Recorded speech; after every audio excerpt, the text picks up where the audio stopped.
It's about that time of the year. Summer is over. Blazing heat about to turn into frosty temperatures. Meaning, water heater issues start to rise up. Let me ask you this. When's the last time you did your semi-annual water heater maintenance? If the answer is never, then that can be an issue. Temperatures drop.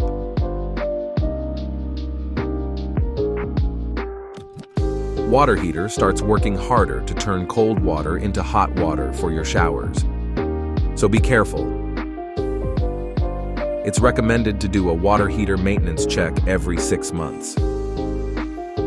If not, there is a higher risk of malfunction. Don't wait until it's too late. Get that maintenance off your to-do list. Message us for your water heater maintenance check today.